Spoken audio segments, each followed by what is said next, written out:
Bismillahirrahmanirrahim. Assalamualaikum warahmatullahi wabarakatuh.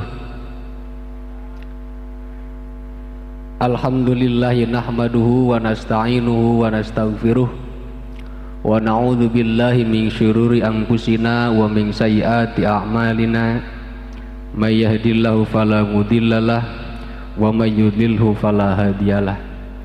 Amma ba'du. La ilaha illallah, la mawjuda illallah, la ma'buda illallah, la matluba illallah, la maqsuda illallah. Bismillahi tawakkalna 'alallah, la haula wa la quwwata illa billah. Astaghfirullahalazim, astaghfirullahalazim, astaghfirullahalazim wa atubu ilaih. Qala Allah Ta'ala fil Qur'anil Karim, a'udzu billahi minasyaitonir rajim. Bismillahirrahmanirrahim. Wa min ayatihi an khalaqalakum min anfusikum azwaja litaskunu ilaiha. Al-ayah. Wa qala Nabi Muhammad sallallahu alaihi wasallam, an-nikahu sunnati. Al-hadis. Puji sinarang syukur hai urang sanggakeun ka Allah nu Maha Ghafur. Salawat sinarang salam pemugia dikocor golontorkeun ka junjunan alam, yakni habibana wa maulana Muhammad, ka para sahabat, ka para tabiin tabiatna, oge mudah-mudahan dugi ka urang selaku umatna kenging syafaat di yaumil kiamah. Amin ya Allah ya rabbal alamin.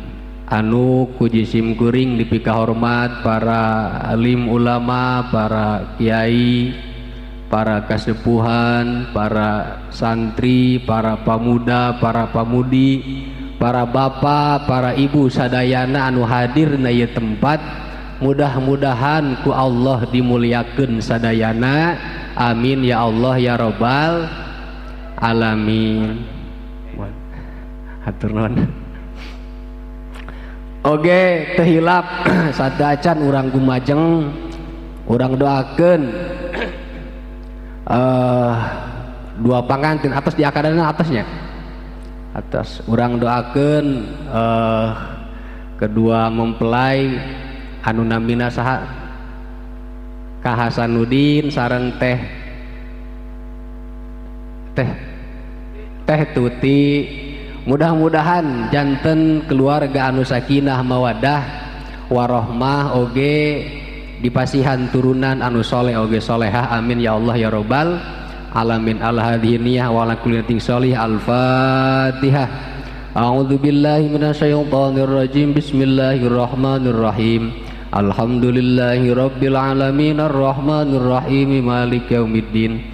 Iyyaka na'budu wa iyyaka nasta'in ihdinas siratal mustaqim siratal ladzina an'amta 'alaihim ghairil maghdubi 'alaihim waladdallin. Amin.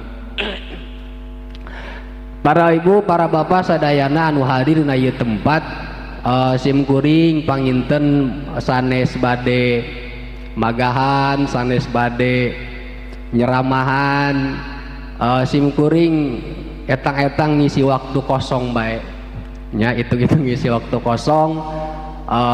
Kumargi panginten kaleresan wargi panginten ka dieu teh wargi ti Ka Rahmat ngawartosan ajari cenah waktu kosong malam Senin pangusikeun cenah.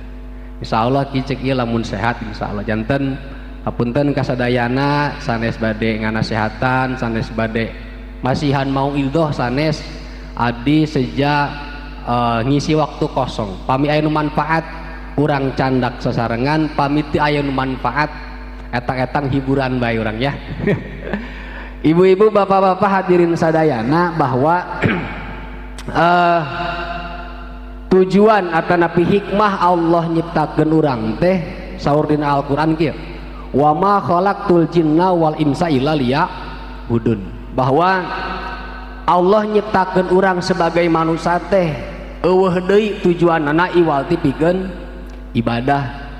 Jadi hikmahna Allah nyiptakeun urang teh teu aya deui iwal ti pikeun ibadah. sanes nanaon deui nya ibadah fokus we. Allah nyiptakeun urang teh pikeun ibadah eta we heula poinna.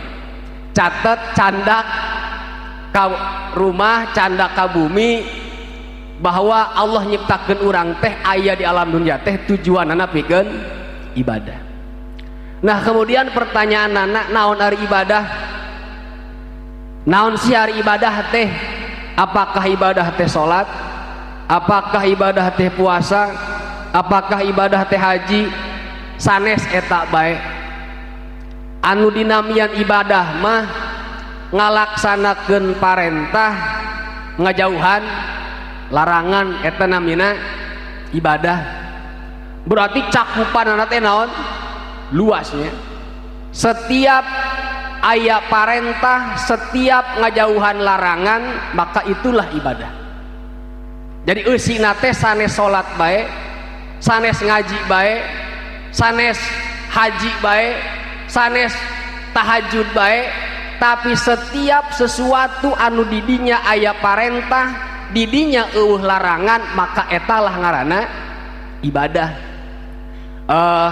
Bapak Ibu sadaya nabi hapunten rada kirang pati sehat, jadi si tenggorokan teh ieu naon teh serak saminggu pati sehat jadi hapunten bilih ieu.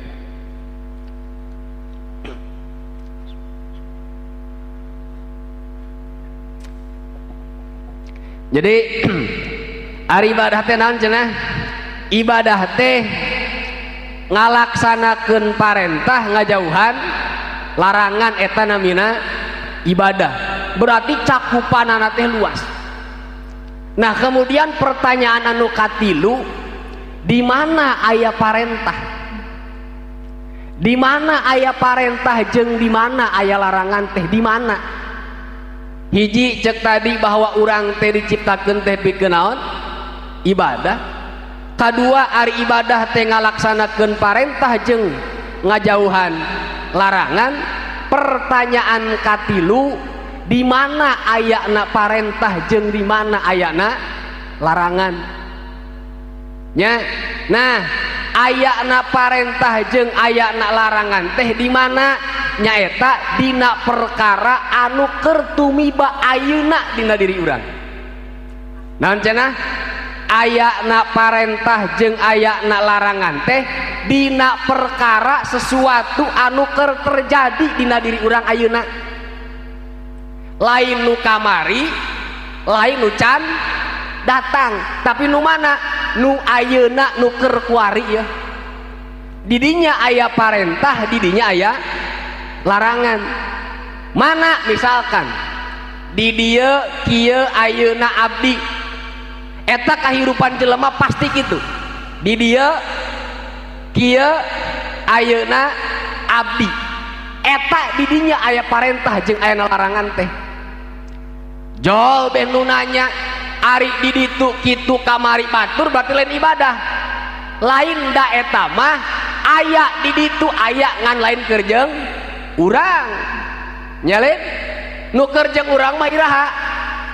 Ayeuna kuari. Bapak-bapak kuari keur ngahadiran pangaosan keur calik berarti di dieu kieu keur kieu. Ayeuna keur ngahadiran pangaosan abdi ya urang, didinya lah aya parentah. Mana parentahna? Parentah pikeun tolab ilmu, berarti cicingna urang di dieu teh keur naon? Keur ibadah. Timbul pertanyaan, ari di ditu kitu kamari batur, apakah eta lain ibadah? Lain dak. Di ditu mah lain, di dieu kitu mah lain, kieu nya kamari mah lain, kuari batur mah lain, lain abdi. Anu jadi ibadah mah sesuatu anu terjadi ayeuna kana diri urang, itulah sarana jeung prasarana ibadah. Jadi memaknai ibadah teh ulah sempit tapi luas. Ayeuna misalkan di mana aya parentah salaki, berarti parentah salaki teh di dieu kieu ayeuna berarti naon? Urang keur jadi salaki di dieu kieu ayeuna abdi tapak damel Allah di dieu kuari keur jadi saha keur jadi salaki ya bapak-bapak kieu ya keur jadi salaki ayeuna ya kuari abdi ya diri urang keur jadi salaki di mana letak parentahna cek Allah siaran napakah jeung anak pamajikan berarti nyiaran napakah anak pamajikan eta oge lahan ibadah. Jadi aya urang naon namina teh lempang ka sawah lempang ka pasar ulah disangka eta teh lain ibadah gede eta teh naon sababna sabab di dieu kieu ayeuna abdi keur ngalaksanakeun parentah Allah kahartos. Jadi atuh makna ibadah teh naon cenah makna ibadah teh setiap sesuatu anu aya parentah jeung ngajauhan larangan dina waktu di dieu kieu ayeuna tah eta nu jadi lahan ibadah urang teh. Nah ayeuna ayana pernikahan eta teh lahan naon lahan ibadah nya lahan ibadah nambahan lahan ibadah kumaha nambahan ladang ibadahna yah anu tadina urang teh teu boga lahan pikeun ibadah neangan apakah saenggeus urang boga pamajikan jadi boga lahan ibadah naon lahan ibadahna neangan apakah anak pamajikan. Begitupun pamajikan anu tadina urang teu boga lahan pikeun ibadah ngaula ka salaki setelah urang boga salaki boga lahan nambahan lahana naon lahana bisa ngambil ibadah tina urang ngaula ka salaki eta teh lahan ibadah wungkul. Jadi ulah sempit memaknai ibadah teh nya. Jadi atuh tukang tani oge berhak asup ka mana ka surga tukang dagang oge berhak asup ka surga tukang nganggur oge berhak asup ka surga nu telok nyina naon oge berhak asup ka surga. Naon sababna sabab belum tentu urang anu ngungkeun bae ibadah eta teh jadi lahan ibadah belum tentu. Naon sababna sabab cek tadi teh loba amal-amal anu bentukna amal ibadah tapi terjadi pahala tergantung naonna tergantung apakah niatna pikeun ngalaksanakeun parentah apa henteu. Tapi aya jelema ngadaweung be di hareup imah ngadaweung di hareup imah hatena bingung jeung otakna bingung keur mikiran maisah anak pamajikan tah nu kitu teh ibadah eta teh sabab saur Kangjeng Rasul kieu mungkin ngaleut heula saur Kangjeng Rasul kieu kunaon pangna aya bapak-bapak ngadaweung di hareupeun imah mikiran maisah anak pamajikan jadi ibadah sabab cek Rasul kieu minal dunubi dzunubun la yukaffiruha illal hammu bitolabil maisah. Di antara aya dosa anu teu dihampura eta dosa kajaba ku kabingung niaran napakah anak pamajikan urang ngadaweung be kumaha nya ieu ka mana nyiaran maisah eta oge lahan naon lahan ibadah urang boa-boa eta nu ngiparatan dosa urang teh lain berarti urang bingung teu naon teu upayanya ada bingung bete naon teu ikhtiar artina urang neangan cara pikeun nganapakahan anak pamajikan eta oge lahan ibadah. Makana mudah-mudahan naon bae profesina urang ayeuna eta sing dijadikeun lahan ibadah pikeun urang sadayana ulah leutik hate da Allah mah naon Allah mah Ghafurur Rahim ulah leutik hate Allah mah Ghafurur Rahim ulah leutik hate aing mah lain santri aing mah lain kiai aing mah ulah leutik hate sabab rahmat Allah mah luas ibadah oge naon ibadah oge luas sesuatu anu bisa dilakukan ku urang nu aya dina diri urang eta bisa jadi lahan ibadah pikeun saha pikeun urang. Jadi ulah hayang doang kiai nyada kiai macana bisa ngajar ngaji eta mah wadipah saha wadipah kiai urang wadipahna naon tani didinya ibadah urang wadipahna tukang dagang didinya lahan ibadah urang mah tukang ngajar anak sekolah didinya wadipah urang teu kudu hayang jadi kiai pikeun asup ka surga teu kudu hayang jadi santri pikeun asup ka surga teu kudu hayang jadi tukang penceramah hayang meunang ridho Allah teu kudu di mana tuh dina naon nu terjadi ka urang didinya aya ridho saha Allah didinya aya lahan ibadah urang makana saur Allah inna rahmatallahi wasi'ah ari rahmat Allah mah luas ibu bapak sadayana artina teu pandang bulu nya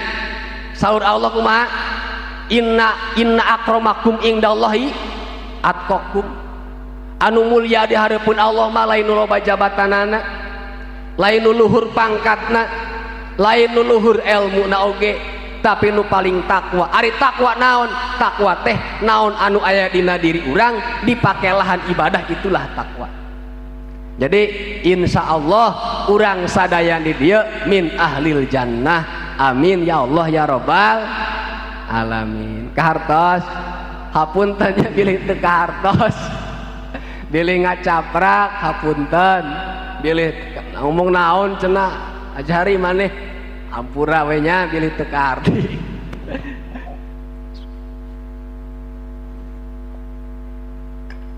lajengkeun jantan gitunya teu kudu hayang jadi batur pikeun urang meraih surga teu kudu hayang jadi batur urang pikeun meraih ridho Allah teu kudu nungguan beunghar urang-urang hayang sedekah teu kudu urang nungguan munggah haji urang hayang pahala haji teu kudu sabab mang pirang-pirang pahala anu pahalana hampir sama jeung pahala haji mang pirang-pirang pahala anu pahalana leuwih gede daripada sedekah jalma anu beunghar naon sababna sabab beunghar oge ujian miskin oge ujian aya anu diuji ku beungharna apakah ieu jelema syukur apa henteu lamun teu syukur bahaya aya jalma diuji ku teu boga apakah ieu jalma bisa sabar apa henteu lamun teu bisa sabar bahaya sarua bahayana jeung jalma beunghar anu teu syukur jadi dua nana oge bisa jadi lahan ibadah pikeun saha pikeun urang nu boga pamajikan jadi lahan ibadah ku boga pamajikanana nu boga salaki oge sarua jadi lahan ibadah ku boga salakina naon bae nu aya dina diri urang yuk manfaatkeun sangkan urang bisa ngaraih mardotillah jadi ngeunaheun nya urang bangga boga naon kudu bangga urang teh boga Allah kudu bangga Allah teh bageur pisan Allah teh Rahman Rahim pisan Allah teh luar biasa bageurna ka urang nek teu bageur kumaha coba dina pikiran urang nu aya teh duit we jeung duit padahal sehat ku Allah dibikeun ka urang bener lamun urang teu dibere duit teh seolah-olah dibere musibah nu paling gede ku Allah nu padahal isuk-isuk sarapan dahar mirasa apakah eta lain nikmat pisan jadi nikmat teh urang hudang isuk-isuk bisa ngopi bisa ngarokok bisa dahar nikmat karena awak sehat apakah eta lain nikmat pisan dibikeun ku Allah urang bisa menghirup udara segar dibikeun ku Allah napas urang masih keneh segar apakah urang masih keneh nunggu loba duit pikeun urang syukur ka Allah licik amat pikiran urang urang dibere sehat urang dibere angin urang dibere segala fasilitasna ieu mah aya hayang can Nabi teh sedekah mah ngan can boga duit gede sedekah mah hayang eta barang bere ka anak yatim ngan boro-boro boga duit dagengan 10.000 naon salahna 10.000 naon nyokot 1.000 tina 10.000. Apakah nilainya leuwih gede leuwih leutik daripada jalma anu sodako 1 juta? Henteu. Aya jalma boga duit 100 juta tina 100 juta disodakohkeun 1 juta ke anak yatim. Urang boga duit 10.000 disodakohkeun tina 10.000 1.000 pahalana sarua tuh sarua, bahkan mungkin bisa lebih gede sodakoh anu 1.000. Naon sababna? Sabab kadar kebutuhan karena duit lebih gede daripada jalma anu boga duit 100 juta. Urang mah boga duit 10.000 teh geus menang hese pisan, menang capek, menang ngesang, menang ngoprot. Batur mah meureun boga duit 100 juta oge menang naon? Menang gawe batur, artina menang pegawena, menang karyawanana. Urang mah butuh pisan duit 10.000 teh jang jajan anak, kari-kari dicokot ku urang 1.000. Apakah pahalana leuwih gede daripada anu 100 juta? Bisa leuwih gede, tergantung kadar kebutuhan urang kana eta duit. Jadi ulah gengsinya naon nu aya di boga urang ya lakukeun gitu. Ulah nungguan beunghar urang bager, ulah nungguan urang boga urang hayang sodako. Sok manfaatkeun urang diajar, ngamanfaatkeun naon nu aya dina diri urang dijadikeun lahan ibadah ka Allah nya. Teu kudu nungguan naon, teu kudu nungguan naon nya, naon bae ge bisa jadi lahan ibadah. Nah hadirin rahimakumullah, kemudian simkuring ingat kana hiji kisah kapungkur aya ieu dicaritakeun dina kitab Arba'in bahwa keur zaman baheula aya seorang alim sekaligus abid. Alim teh jalma anu tukang ibadah sekaligus jalma anu berilmu. Keur ibadah keur karumpul, kemudian datanglah jelema anu disebut nate jelema tukang dosa, tukang pasek. Nah kemudian calik weh digigireun jalma anu alim teh anu abid. Cek eta jalma pendosa teh ngomong kieu, ya Allah, mudah-mudahan we ku berkahna abdi calik jeung orang alim sekaligus abid ieu, abdi katempelan berkah ku pedah urang diuk jeung aranjeuna. Cek eta jelema tukang dosa teh. Nah kemudian si alim jeung si abid ieu ngarasa naon si aing diuk jeung jelema kieu, nek kumaha turun barokahna gitu. Wong aing dibaturan diuk ku jelema anu badung kieu, jelema tukang dosa kieu. Cek eta alim jeung abid, coba kajauhkeun ieu jelema ulah deket jeung urang, sabab bisi teu turun berkah aya jelema tukang dosa.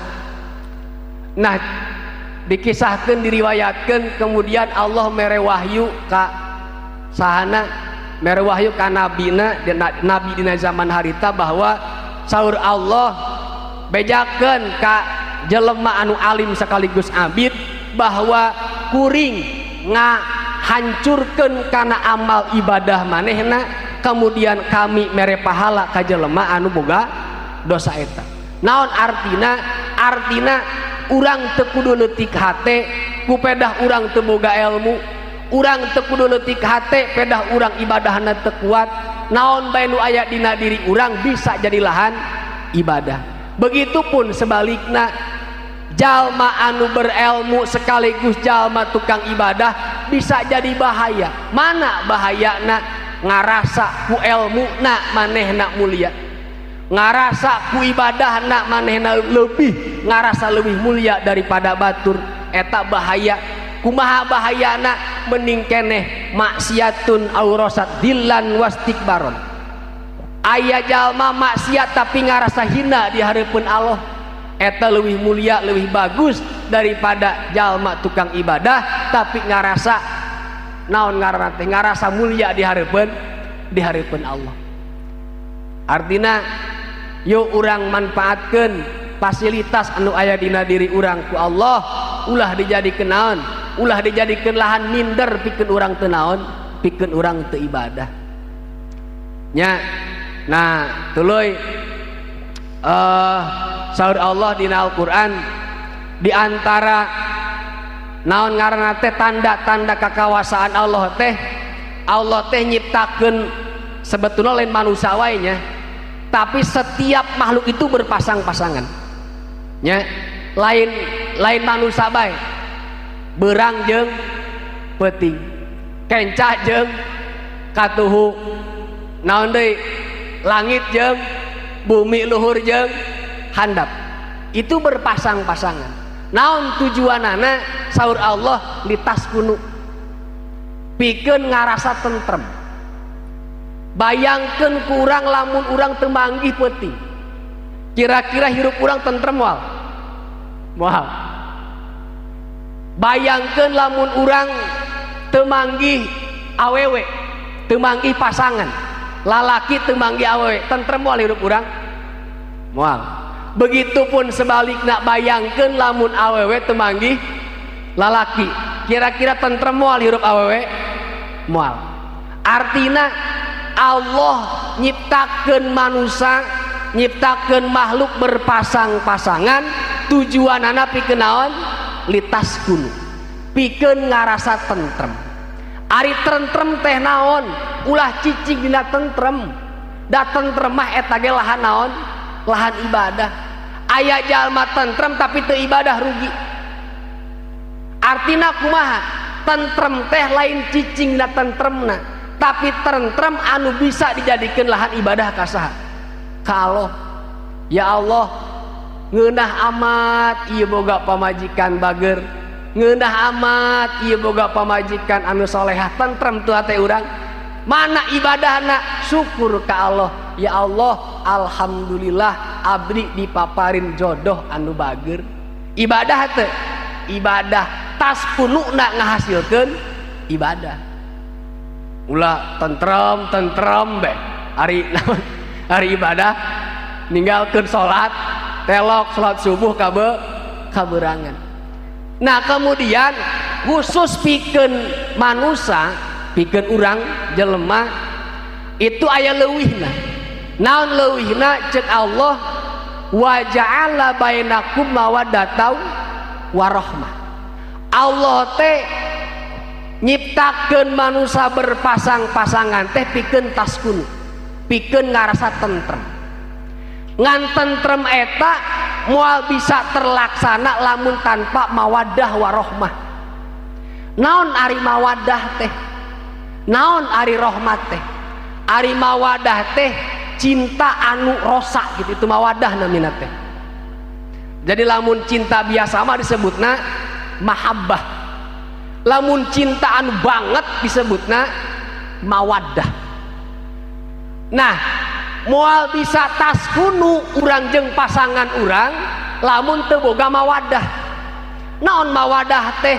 Ari mawaddah teh nya cinta anu banget gitu ka pasangan urang teh, cinta anu rosak gitu, cinta anu sangat luar biasa. Lamun urang geus boga rasa cinta anu luar biasa ka pasangan urang, maka bakal aya tas kunu, bakal tumaninah hirup rumah tangga urang. Nomor kadua syaratna mawa naon tas kunu teh kudu naon? Rahmat. Naon ari rahmat? Lamun mawadah mah cinta anu banget, lamun rahmat mah nyaahan.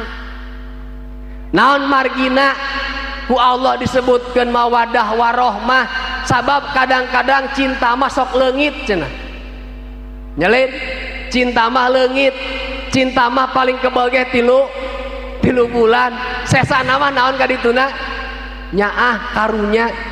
Nah pikeun ngahasilkeun taskunu ceuk Allah kudu mawadah warahmah, kudu boga cinta anu kuat, oge kudu boga nyaah anu kuat. Lamun urang geus boga pondasi eta, maka insyaallah rumah tangga urang atawa rumah tangga hirup urang jeung pasangan bakal sakinah, bakal tumaninah, bakal mernah, bahkan nepi ka maot insyaallah. Lamun tadi teh syaratna mawadah jeung warahmah.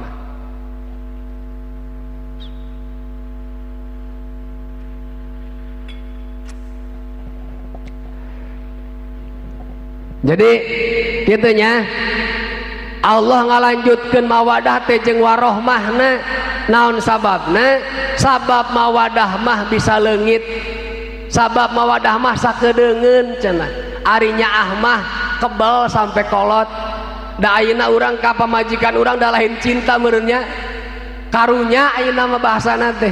Karunya neuleuh anak, karunya neuleuh pamajikan gitu. Ari bogoh mah keur zaman mana boa geus eueuh gitu. Nah etalah anu ngajamin urang rumah tangga atanapi hirup rukun jeung pasangan teh naon syaratna teh kudu mawadah jeung warohmah. Cinta heula ke geus cinta bakal timbul rasanya. Nah tuluy ibu-ibu bapak-bapak hadirin sadayana bahwa dina rumah tangga teh ternyata henteu gampang, henteu sagampang anu dibayangkeun ku urang, henteu sagampang anu dibayangkeun ku pamuda anu hayang nikah henteu. Ternyata rumah tangga teh loba problemna, loba masalahna nya, loba masalahna, loba rintanganana setelah urang rumah tangga. Henteu saindah anu dibayangkeun ku pamuda henteu. Henteu saindah anu dibayangkeun ku remaja anu kamebat hayang naon, hayang kawin. Ternyata setelah urang rumah tangga, urang dihadapkeun ku masalah-masalah anu luar biasa. Anu mana masalah nanti berturut-turutnya. Kadang-kadang baheula mah sabulan 2 bulan urang mesra keneh jeung naon, jeung pamajikan. Geus genep bulan kaditu mah tembong tabiatna teh. Goreng pamajikan urang teh beuki naon? Beuki ngomongkeun batur, cerewet, kagorengan timbul. Nah itu rintangan pertama ketika urang rumah tangga teh. Keur bobogohan makan dijaga ku urang teh. Polana, sikapna, bahkan penampilanan dijaga. Geus kawin mah tembong segala oge. Itu rintangan pertama ketika orang rumah tangga. Jadi ulah dibayangkeun indah wae, ulah dibayangkeun teh bahagia wae boro-boro. Ngan pedah ulah leutik hate, ternyata anu jadi gede bisa dibuktikan nya. Lobana jalma anu pegat duriat rumah tangga teh seseueurna mah lain masalah anu gede tapi masalah anu leutik. Urang sok sering pasea jeung pamajikan eta teh lain masalah anu gede. Kadang-kadang masalah nama anak ceurik, kadang-kadang teh masalah nama kadang-kadang urang hayang nguseup dicarekan. Jadi masalah nama henteu gede gitu, tapi masalah nama masalah leutik tapi naon, tapi sering terulang. Artina kumaha? Artina rumah tangga teh henteu saindah anu dibayangkeun ku urang, tapi dina rumah tangga teh aya masalah, aya rintangan anu bakal dihadapi ku urang, anu mana tujuanna ceuk tadi di dieu kieu ayeuna abdi tapak damel Allah. Naon bae anu tumiba ka diri urang jadikeun lahan ibadah ka saha? Ka Allah. Mudah-mudahan urang sadayana dipaparin kakiatan ku Allah, pikeun ngahasilkeun perkara anu aya dina diri urang jadi lahan ibadah ka Allah Subhanahu wa taala. Mungkin sakitu bae anu kapihatur, mudah-mudahan manfaat. Kurang leuwihna abi nuhunkeun dihapunten. Abi kirang pati sehat, doakeun mudah-mudahan sing enggal sehat. Hapunten sakali deui bilih aya cariosan anu kirang mernah kasadayana. Usi nafsi bitaqwallah. Wassalamualaikum warahmatullahi wabarakatuh.